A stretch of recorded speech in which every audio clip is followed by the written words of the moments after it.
C'est vieux, c'est une association qui existe depuis très très longtemps, il y a à peu près une vingtaine d'années, mais elle était en sommeil et donc on l'a récupérée, en fait elle a repris sa fonction l'année dernière, donc avec les mamans de l'école et de la garderie. Voilà. Ce qui nous a réunis à la base, c'est quand même la menace de fermeture de la garderie.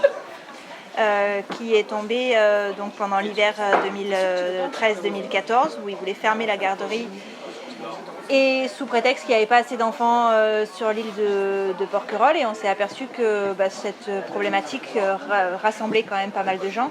On a fait reculer la date de fermeture, la garderie est toujours ouverte pour l'instant et on espère que ça va continuer. Il y a aussi la proposition de manifestations culturelles ou sportives qui peuvent être faites, parce que quand on veut sortir nos enfants ou leur faire faire du tennis, de la piscine ou de la guitare, il faut les emmener sur le continent. Sur Porquerolles, en soi, il n'y a pas de propositions qui sont faites. Donc on a déjà proposé des séances de musique. Là, on va proposer une soirée africaine avec cours de danse et puis dégustation de plats, un repas dansant, etc. Donc on essaye aussi de proposer des activités culturelles. Alors qui finance l'association finance une bonne partie. Alors il y a des fonds qui sont propres à l'association, donc toutes les manifestations qu'on peut proposer. On a fait un concours de crêpes, on a fait le carnaval, on a fait pour Pâques, on a fait une super chasse aux œufs. Et à chaque fois, donc, les bénéfices de ces manifestations rentrent dans les caisses de l'association et permettent de financer d'autres projets. On a aussi, lors de ces manifestations, des gens qui nous donnent des participations, donc participation libre. C'est un soutien financier non négligeable. Et puis après, il y a les adhérents. Les adhérents premiers, ce sont les parents d'élèves. Mais on a aussi des membres d'honneur qui peuvent adhérer, pas forcément des parents, ça peut être des grands-parents ou ça peut être même des gens qui n'ont pas d'enfants, qui habitent sur Porquerolles ou pas, et qui pour nous soutenir adhèrent. Donc l'adhésion c'est 20 € par an. Le gros projet de l'association, après le sauvetage de la garderie, c'est la mise en place d'un système de restauration. On ne peut pas vraiment dire de cantine, même si c'est souvent le raccourci qu'on utilise, mais c'est ça, il n'y a pas de cantine sur Porquerolles. Les enfants à midi sont récupérés par leurs parents et sont ramenés à 1h30, ce qui pose plusieurs problématiques pour les...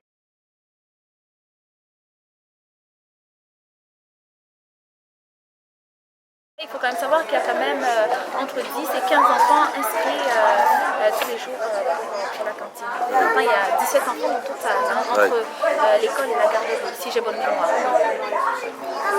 Oui. Des tomates. Non, promis, il y aura des pâtes, il y aura du riz, il y aura de la purée, du jambon, il y aura plein de trucs super bons. Qu'est-ce que tu en pensais s'il y avait Mathéo, tous tes copains, toutes tes copines qui venaient manger ici? Ça serait beaucoup. Et nous meilleurs même. Et Lou meilleur aussi. Et je peux préférer jouer. On verra pour les jouer. Ça serait cool quand même, non? Oui, ça serait cool. Ça serait cool. Cantine, c'est bien aussi pour la collectivité, pour manger autre chose que ce qu'on mange à la maison. C'est aussi des règles de vie qui sont apprises pendant ces moments particuliers. Donc voilà. On essaye un peu d'apporter quelque chose, un petit plus pour ces enfants, et je pense que ça va faire du bien, et aux mamans et aux enfants. Et au papa. Et aux papas, j'allais oublier les papas. Et aux papas, oui c'est con, mais et aux papas aussi. Pour les enfants, on fait la vaisselle, mettre les assiettes, voilà, laver, tout ça. Et c'est très bien. Pour moi, c'est mieux. Voilà, l'accueil des clients. On mettra aussi le plus grand des enfants derrière la caisse. Ouais. Voilà. Et nous, avec Lise, on supervisera cette petite armée de bras. On laissera les clés de la voiture et du bateau. Hein. On commence dès le plus jeune âge à toucher l'argent, les pièces, à typer, voilà, c'est génial. Tous les combats commencent par l'enfance. Ça existe dans d'autres villes, alors en Bretagne notamment, sur les petites îles de Bretagne, en Corse aussi ça existe. On s'aperçoit que dans les petites communautés comme la nôtre, parce qu'on est une petite communauté avec des problématiques particulières liées à l'insularité, forcément c'est la solidarité qui prévaut, et à ce moment-là on s'aperçoit que on n'est pas la première initiative de ce genre en France, on est la première initiative de ce genre à Porquerolles.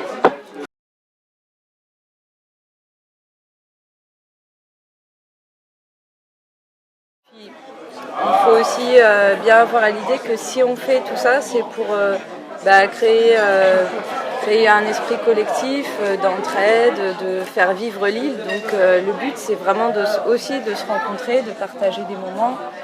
Pourquoi pas, par exemple, des personnes qui sont à la retraite, qui veulent venir aider. Et voilà, c'est l'occasion aussi de se rencontrer, qui connaissent les enfants, qu'on se connaisse entre nous, et de créer du lien aussi. Quelque chose de pratique, c'est voilà, que les mamans ou les papas qui veulent passer sur le continent aussi, parce que nous on a ce souci, puissent passer la journée sur le continent sans se soucier de leur enfant. Là pour l'instant on va commencer tout doucement, on va essayer de le faire par période scolaire. On va voir si c'est quelque chose qui peut vraiment tenir dans le temps, et à partir de là, si ça marche vraiment et qu'on arrive à trouver un système qui fonctionne, effectivement on pourra aussi le faire pendant les vacances scolaires, parce qu'on a aussi beaucoup de mamans qui travaillent pendant les vacances scolaires. Donc,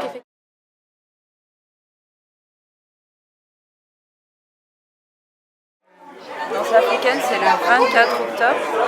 Et 24 octobre, le samedi 24 octobre. vous avez déjà expliqué? Je commence. Ouais, c'est le samedi 24. Oui.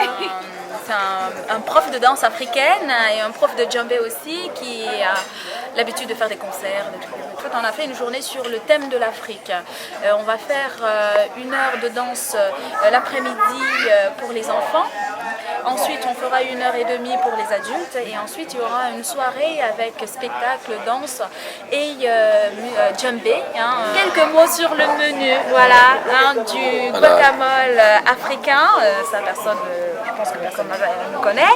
Et on va aussi faire du poulet à la cacahuète, des frites de manioc, des frites de banane. On mange avec des couverts, et il y aura une surprise, donc Marie-Jo va nous faire un super punch et un jus de gingembre. Donc ça vaut vraiment le détour. Et un gâteau à la banane caramélisée aussi. Voilà.